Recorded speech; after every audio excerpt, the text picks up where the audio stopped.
A Bíblia se abre, Cristo é proclamado com poder. Vidas são transformadas pela graça infinita de Deus. Não perca a mensagem abençoada do culto deste domingo. Assista agora no YouTube ou ouça no Spotify e Secast.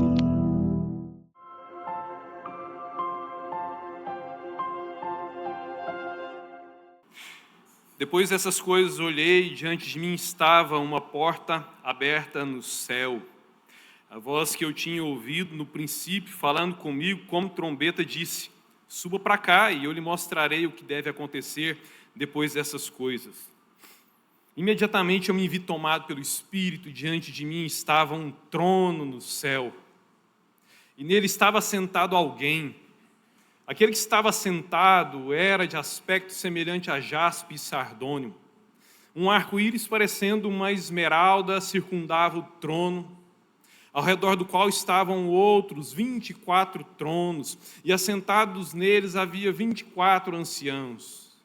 Eles estavam vestidos de branco, e na cabeça tinham coroas de ouro. Do trono saíam relâmpagos, vozes e trovões. Diante dele estavam acesas 7 lâmpadas de fogo, que são os 7 Espíritos de Deus. Diante do trono havia algo parecido com um mar de vidro, claro como cristal. No centro, ao redor do trono, havia 4 seres viventes cobertos de olhos, tanto na frente como atrás.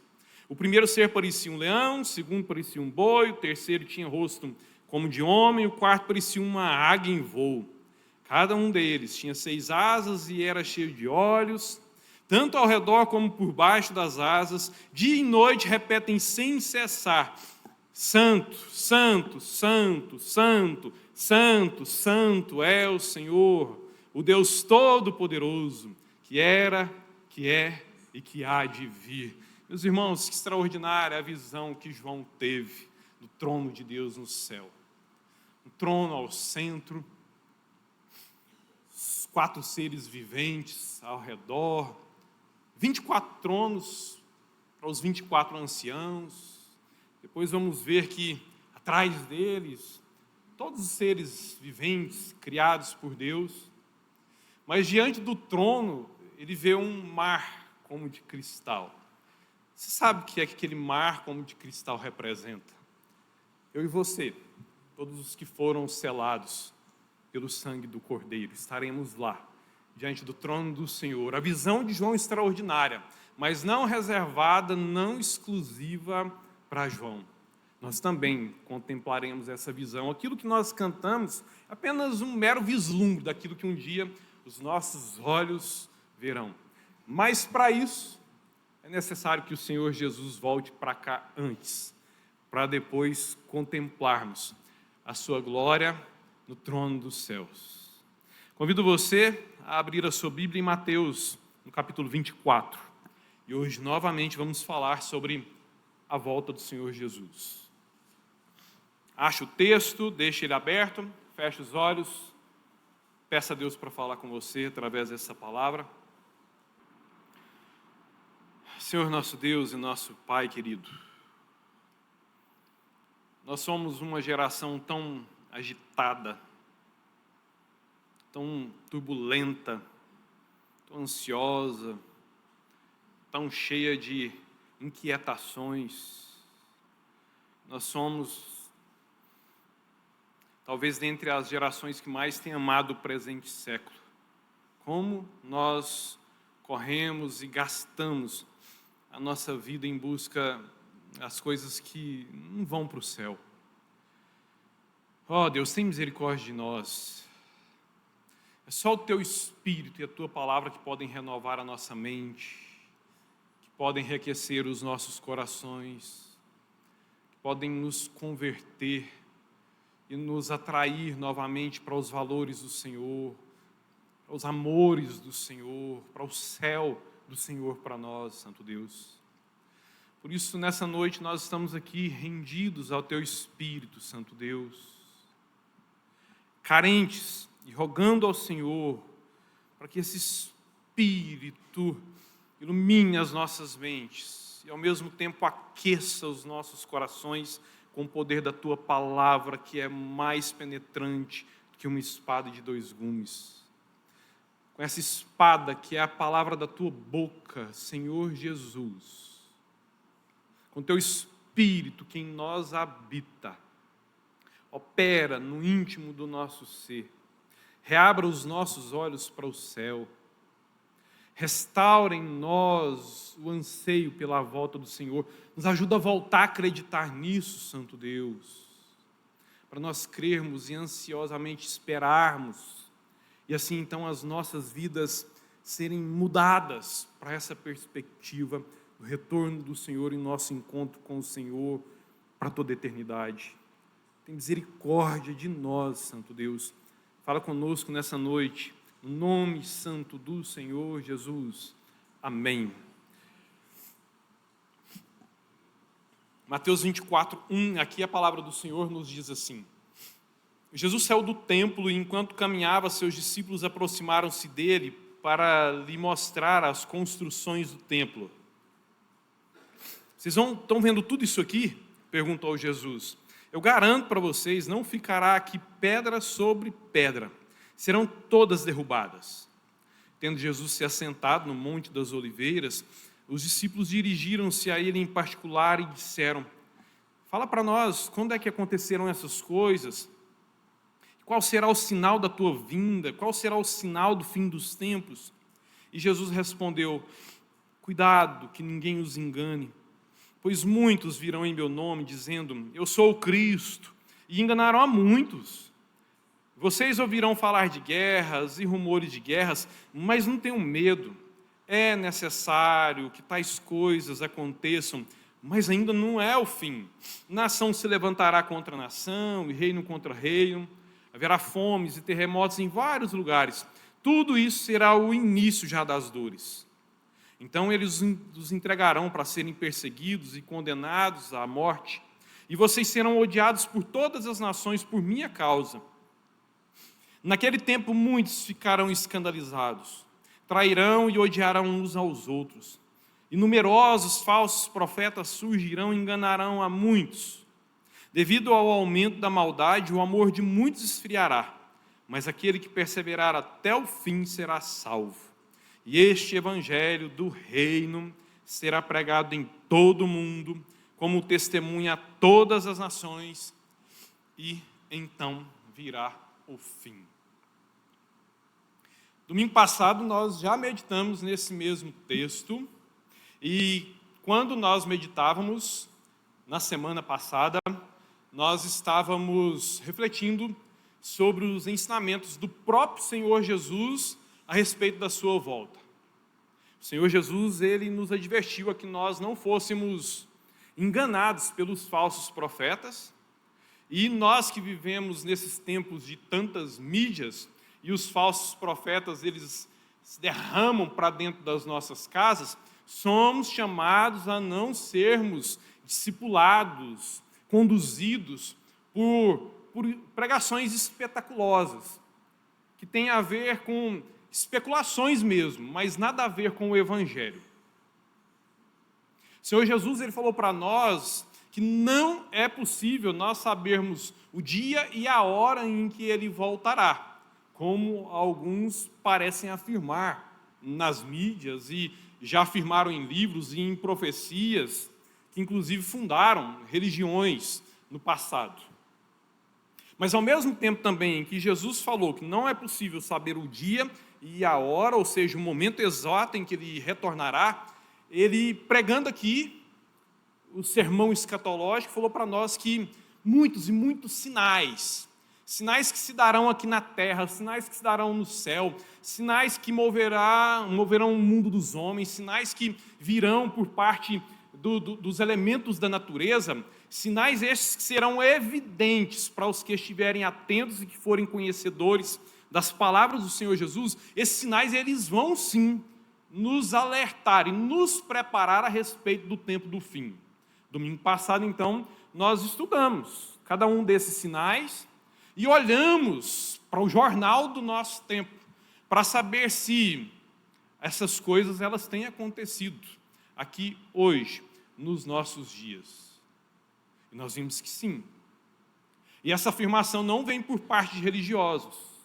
Nós extraímos dados de sites governamentais que fazem as suas leituras a respeito dos cataclismas, dos números de guerras, e então eles próprios, sem nenhum interesse religioso, sem nenhuma relação com a igreja, afirmam categoricamente cada uma daquelas marcas anunciadas por Jesus, que definiriam o tempo do fim, anunciadas há 2000 anos atrás, esses órgãos governamentais estão afirmando. Essas coisas estão se multiplicando e se intensificando nos últimos anos. Pois bem, nós já sabemos aquelas informações. Isso deve ir para o YouTube da nossa igreja, deve estar lá por alguns dias aí. Mas, hoje, nós vamos voltar a olhar para aqueles sinais. Mas não para analisarmos mais eles, porque nós já o fizemos domingo passado. Vamos lembrar de algumas coisas, mas o objetivo é nós olharmos para cada um desses sinais e vamos perceber como cada um desses sinais, pedagogicamente, grita para nós o quanto nós, o mundo, o quanto nós, a igreja, carecemos do retorno urgente do Senhor Jesus. Então vamos para cada um desses sinais, e como no domingo passado, comecemos pelos falsos profetas. Versículos 5 e 11 nos diz que, no fim dos tempos, haverá uma efervescência dos falsos profetas. Interessante, meus irmãos, que Paulo advertiu Timóteo, lá em 1 Timóteo 4:1, com as seguintes palavras: Timóteo, o Espírito diz claramente que nos últimos tempos alguns abandonarão a fé e seguirão espíritos enganadores e doutrinas de demônios. Paulo, movido pelo Espírito Santo, estava nos dizendo que uma marca também que nos identificará o tempo do fim será a apostasia, o tempo em que muitos abandonarão a fé genuína. Interessante, então, como é que nós lidamos com isso? Nós temos essas duas marcas relacionadas à religião acontecendo ao mesmo tempo. De um lado, a apostasia, o abandono da fé. De outro, o Senhor Jesus dizendo que os falsos mestres se multiplicarão nos últimos dias. E assim, então, nós meditamos no último domingo que, erroneamente, as pessoas pensam que a religiosidade estará em baixa no fim dos tempos. Não vai ter mais igreja, não vai ter religião, não vai ter mais esse negócio de espiritualidade. Não é isso que o Senhor Jesus nos ensinou. Muito pelo contrário, quando nós vemos essa ebulição de tantos falsos mestres, e eles obtendo bons resultados, enganando a muitos, muitos seguindo os enganados, é porque no fim dos tempos, a falsa religiosidade, ela será intensa. Muita gente procurando o espiritual, muita gente enchendo templos, muita gente declarando conversões, fazendo profissões de religiosidade, muita gente retornando para o sagrado, só que em sendo falsa religiosidade, um sagrado assim com S bem minúsculo mesmo.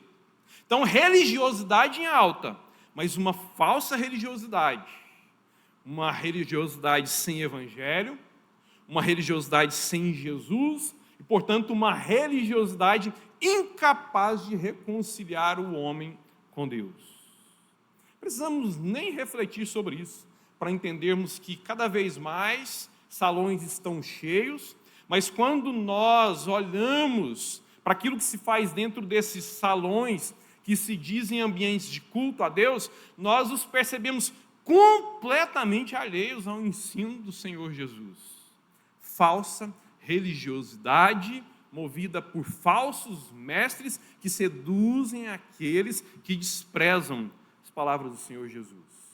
E o que é que esse sinal nos ensina a respeito do retorno do Senhor Jesus?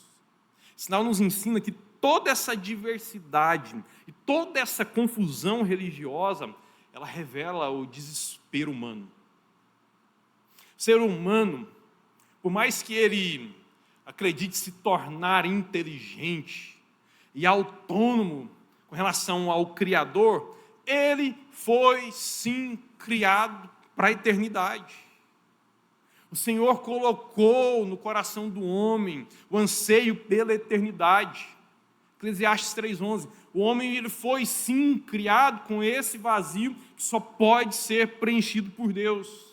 Por isso, meus irmãos, nós carecemos, o mundo carece desesperadamente da intervenção do Senhor Jesus. E Jesus, ele de fato fará isso de forma completa mesmo, quando ele retornar. E é muito importante nós considerarmos a nossa própria posição para com o Senhor Jesus. Porque quando o Senhor Jesus voltar, isso se dará diante de todos os olhos, diante de todas as criaturas, você se encontrará com Ele, na condição de Ele sendo o seu único e suficiente Senhor e Salvador, ou Ele sendo o justo juiz, Deus eterno, que virá para condenar os ímpios e aplicar a salvação definitiva aos seus. Como é que você vai se encontrar com o Senhor Jesus? Quando o Senhor Jesus voltar, você o receberá como Salvador da sua vida ou como o juiz que virá aplicar a sentença condenatória para aqueles que não se renderam ao seu senhorio aqui nessa vida? Como será o seu encontro com o Senhor Jesus? Precisamos nos preocupar com isso. Precisamos nos avaliar sobre isso aqui, agora, hoje, com urgência. Porque quando a trombeta soar e o Senhor Jesus voltar, aí não haverá mais tempo para essa reflexão. Como é que você vai receber o Senhor Jesus? Na condição do Salvador da sua vida, ou na condição de justo juízo, que virá para condenar e aplicar a sentença condenatória aos ímpios. Outro sinal, guerras e rumores de guerras, versículos 6 e 7. Nós vimos que a nossa geração, como nenhuma outra, ela foi marcada por 2 guerras mundiais, um entre guerras e a famigerada Guerra Fria. E hoje, nesses dias, nós somos testemunhas oculares de uma tensão nuclear permeando o globo todo. Guerra entre Rússia e Ucrânia, guerra entre Estados Unidos, Israel e Irã, com escalada envolvendo dezenas de países. Essas guerras todas cada vez mais distantes de uma solução. Segundo a ONU, em 2026, já aqui, nós estamos em março, neste momento, o globo já vivenciou 7 grandes conflitos, mais 120 outros menores, que estão em atividade nesse momento no nosso planeta. E que, sim, influenciam todos os aspectos das nossas vidas. O que é que esse sinal nos revela a respeito da necessidade que nós temos do retorno do Senhor Jesus? Meus irmãos, essas guerras todas revelam a fragilidade do governo humano sem Deus. Quando o homem tenta governar sem a lei do Senhor, sem a direção do Espírito Santo de Deus, é isso que o homem faz. Ele governa para o seu próprio umbigo, ele governa movido pelo seu egoísmo, ele governa para o seu ego, e os outros que se danem, os outros que ou se tornam meus escravos, ou se resistentes, que morram então. Nós precisamos, meus irmãos, urgentemente do governo do Criador para nos pacificar. E não se iluda, nenhum governante trará paz ao mundo. Qualquer paz será paz com P minúsculo, será paz inclusive imposta pela guerra. Forças de paz da ONU que precisam se armar para impor a paz. Somente o Criador, somente o Senhor Jesus é capaz de trazer a paz verdadeira. Por isso é tão urgente que o Senhor Jesus volte para trazer a paz da qual nós tanto necessitamos. De fato e de verdade, em verdade, quando Cristo voltar, Ele sim reinará eternamente sobre tudo e todos, de um jeito ou de outro. Todo joelho se dobrará quando o Senhor Jesus voltar. A palavra nos garantiu isso. Quando o Senhor Jesus voltar, os seus joelhos se dobrarão em adoração, em alegria, ou os seus joelhos se dobrarão diante da glória do Senhor Jesus em desespero. Glória a Jesus, porque o Senhor veio ao nosso encontro, o Senhor cumpriu as suas promessas. Misericórdia, Jesus, eu te desprezei ao longo de toda a minha vida e agora eu me lembro, não dá mais tempo para reconciliação. Como seus joelhos se dobrarão ante o retorno do Senhor Jesus, em adoração, em alegria, constrangido pelo amor do Senhor, ou em desespero, porque te será trazido à memória o fato de que durante toda uma vida, tendo tido tantas oportunidades para reconciliação, no entanto você desprezou cada uma delas e se enganou com o exercício prático de uma religião vazia e distante do Evangelho da comunhão com o Espírito Santo de Deus. Como os seus joelhos se dobrarão diante do Senhor Jesus quando Ele retornar. Outro sinal, as fomes. Versículo 7. Nós refletimos sobre o fato de que nunca a humanidade teve tamanha capacidade de produção de alimento e, ao mesmo tempo, tanta tecnologia para preservar tanto alimento. No passado, os homens completamente cultivando à mercê do clima. Ainda hoje, é claro, carecemos do clima. Mas diante dos desenvolvimentos da tecnologia, quantos são os recursos que inventamos e que nos possibilitam resistir a algumas intempéries? E assim, ano a ano, safra recorde, safra recorde, safra recorde. Antes, se produzisse muito, o outro problema seria estocar. Muita perda, muita perda. Hoje produzimos muito e conseguimos guardar muito. Então, nunca no mundo houve tanto acúmulo de alimento como na nossa geração, como nos nossos dias. No entanto, dados da ONU de 2025, lembrando de domingo passado, 673 milhões de pessoas passaram fome. Não é a fome que você sente entre o almoço e a janta. Não é a fome que você escolheu porque faz jejum intermitente. É a fome por ver os seus filhos chorando, desesperados com fome, e não há o que dar para eles. E quando falta comida para os filhos, os pais já estão há muito tempo sem comer. Não há comida, não há comida.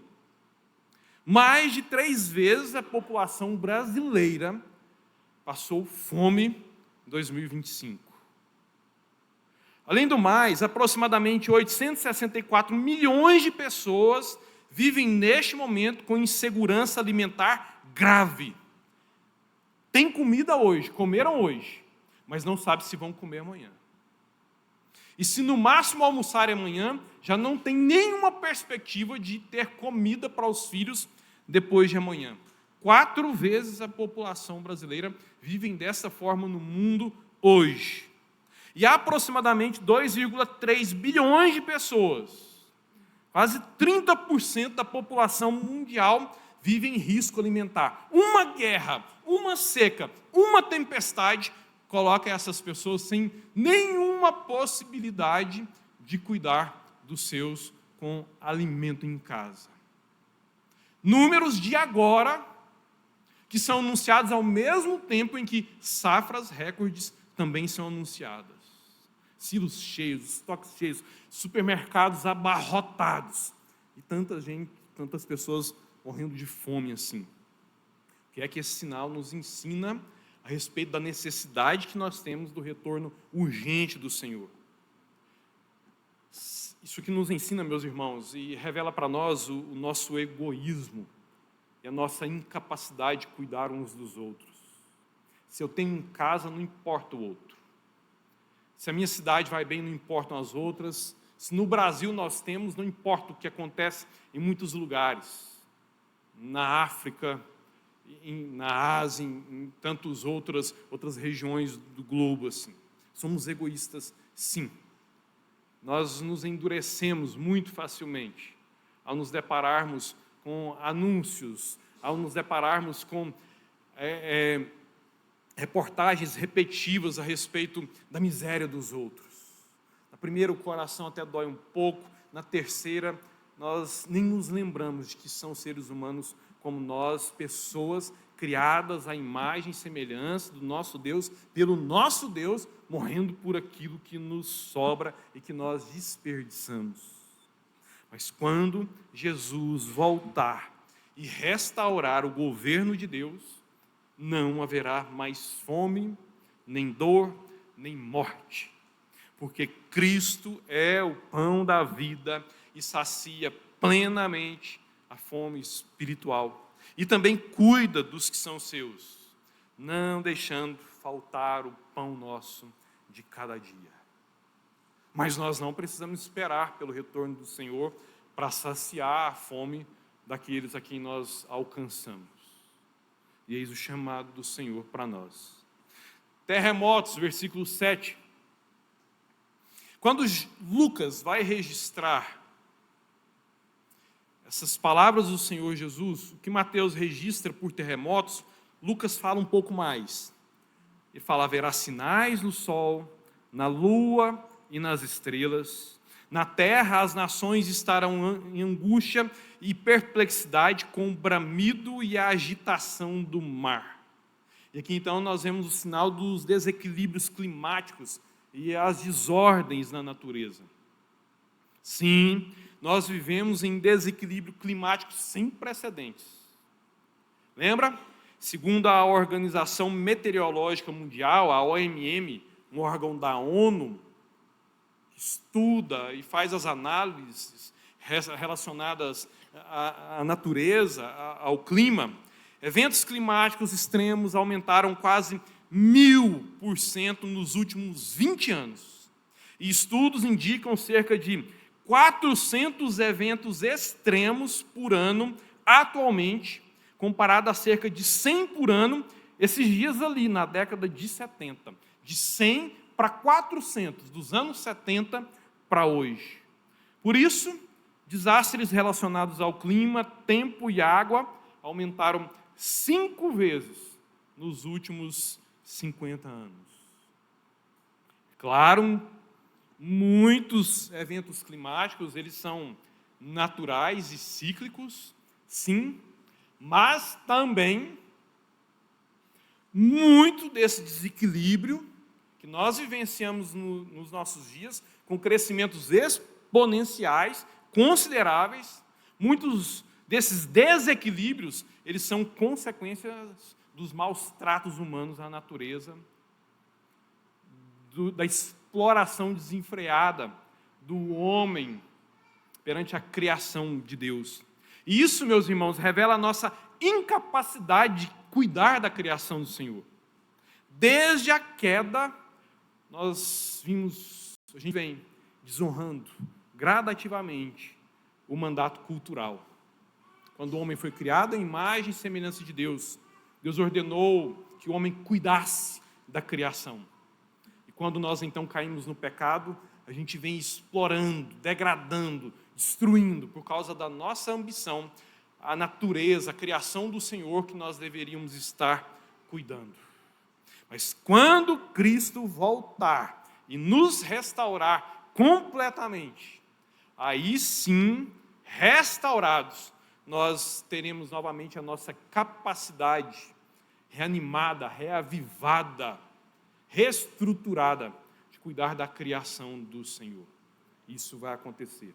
Mas nós que já estamos em Cristo, não precisamos esperar pelo retorno do Senhor para fazermos a nossa parte.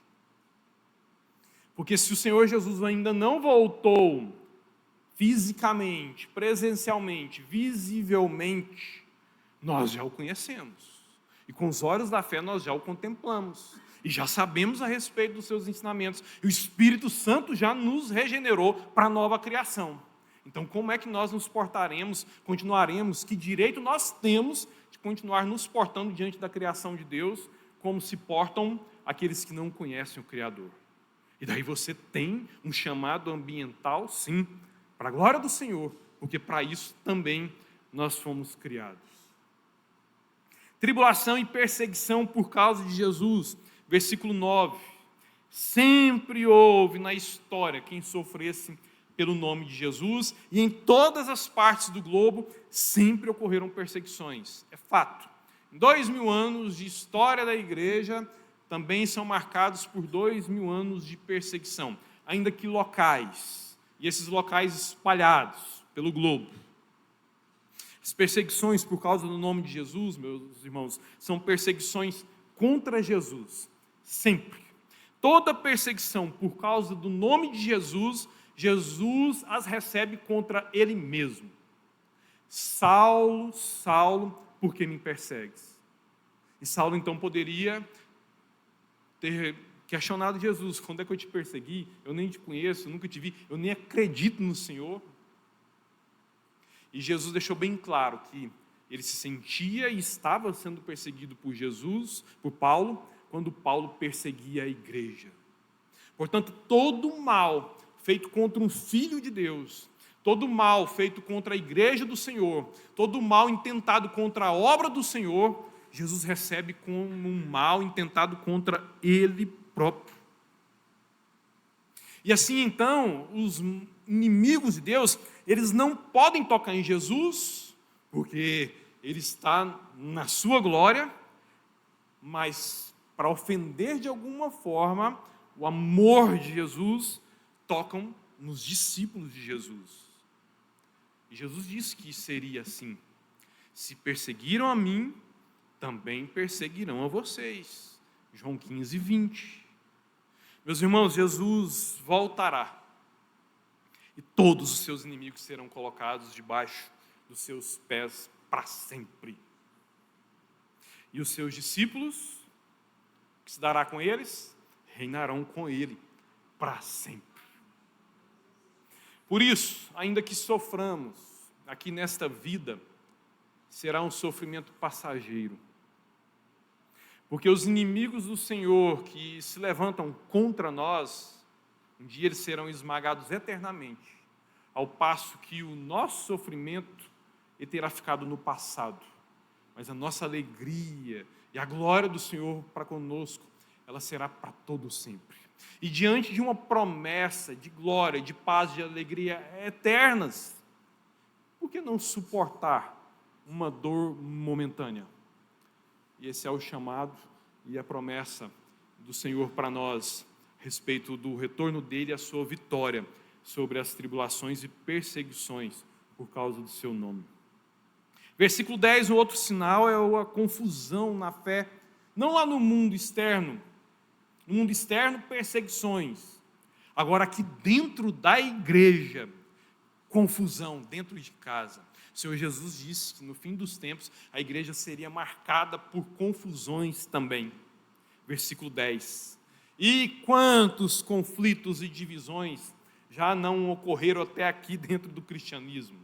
Igreja católica, igreja ortodoxa, igreja protestante, anglicana, luterana, pentecostal, etc, etc. E cada uma se desdobrando em muitas outras, além das divisões dentro das igrejas locais mesmo. Muitas e muitas, muitas, e são marcas no fim dos tempos, conforme nos advertiu o Senhor Jesus. Que aqui esse sinal nos ensina a respeito da necessidade que nós temos de que o Senhor Jesus volte. Essas confusões dentro da própria igreja do Senhor Jesus revelam a impureza e o engano misturados ao povo de Deus. Revelam também a nossa imperfeição e a nossa imaturidade, a nossa capacidade de gerir as nossas próprias imperfeições. É um joio espalhado no meio do trigo, que nasce e floresce. É a erva daninha que se alastra na videira, mas também é trigo contra trigo, é uva contra uva, e é uma marca do fim dos tempos. Mas quando Jesus voltar, ele aperfeiçoará os que são seus, porque nós não seremos mais imaturos, e Jesus purificará o seu povo, tirando toda a escória do meio do seu corpo. Mas nós não precisamos esperar que o Senhor Jesus volte, para nós já começarmos a darmos passos de maturidade, porque esse é o propósito do Senhor para nós. Versículo 12 fala sobre a multiplicação da iniquidade.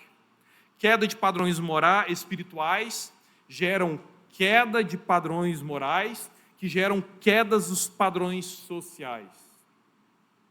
Consequência, meus irmãos, do distanciamento de Deus e dos seus princípios é que geram tudo isso.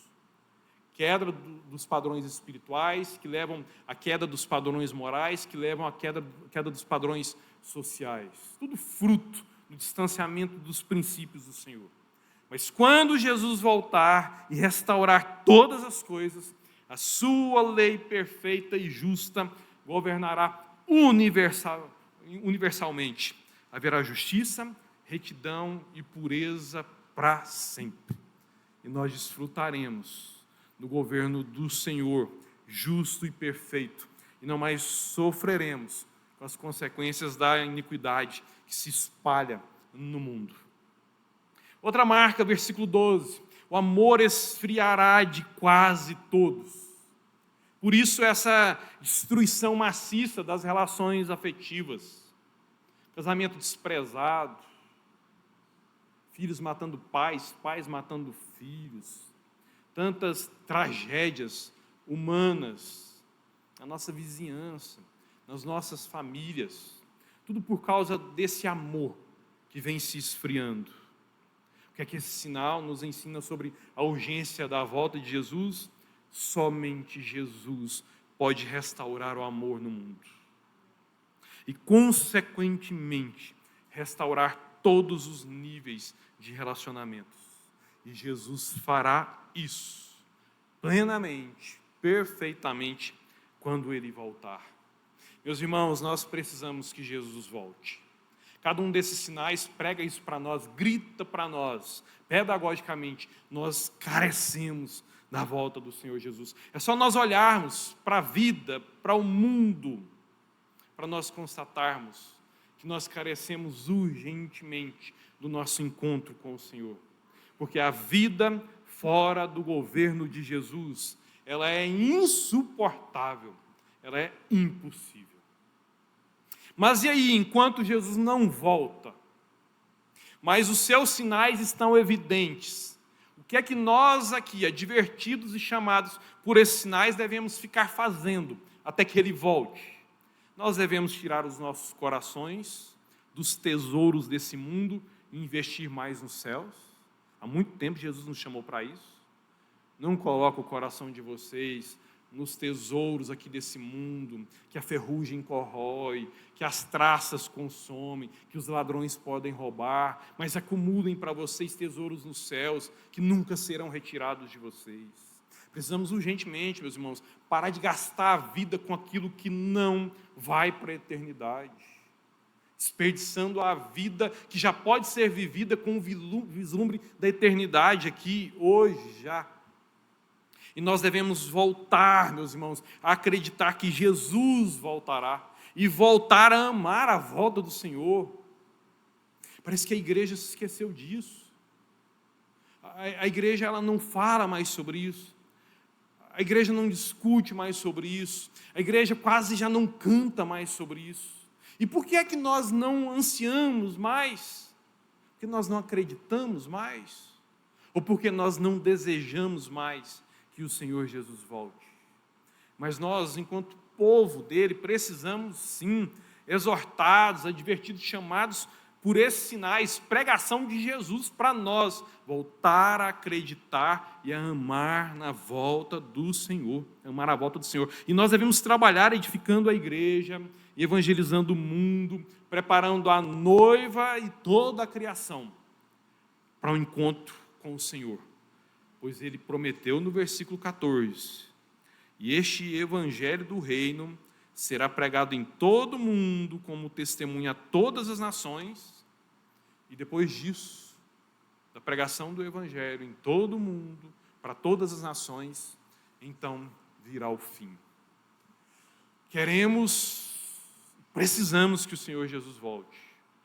Então nós devemos e precisamos querer que isso aconteça trabalhando para Ele, pregando o Evangelho, testemunhando, cuidando da criação dEle, preparando a igreja e o mundo para esse encontro com o Senhor. Eu encerro com as palavras de Jesus, nesse mesmo sermão, lá no meio do sermão, nos versículos 32 e 33. Aprenda a lição da figueira. Quando os seus ramos se renovam e suas folhas começam a brotar, vocês sabem que o verão está próximo. Assim também, quando virem todas estas coisas, saibam que Ele está próximo às portas.